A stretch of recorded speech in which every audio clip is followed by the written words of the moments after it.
Erretzaile batek 6 hilabetean 570 euro aurreztu ditzake erretzeari uzten badio. Alegia, kontsumitzaileen elkarteen kalkuluen arabera, 4 pertsonako familia baten hileroko erosketen kostua. Laute 55 multiplica por 365 da diru asko.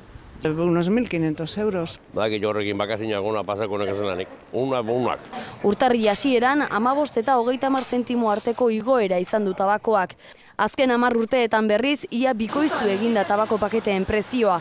4 eurotik gora balio dute guztiek orain, garestienak 4,65 euro. El precio del tabaco más o menos... Tabakoaren prezioaren 180 zergak dira. Gainontzekoa, banatzaile, fabrikatzaile eta minoristen artean zatitzen da. Por supuesto, y los minoristas.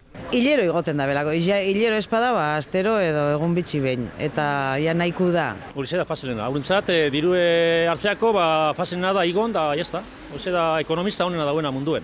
Tabako kaxen prezioaren etengabeko igoera dela eta erretzaile askok alternatibak bilatu dituzte tabako xehetua esaterako, baina badirudi alternatiba hauek euren poltsikoentzako konponbidea izateari uzterari direla.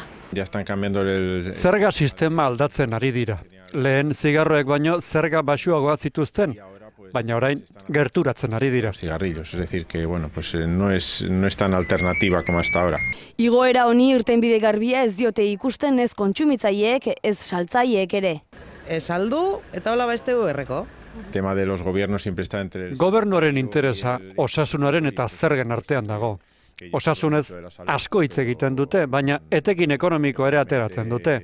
Horri ez diote uko egiten. Económico, pues a eso no renuncian, por supuesto. Estatuak iaz 9.700 milioi euro bildu zituen tabakoari esker.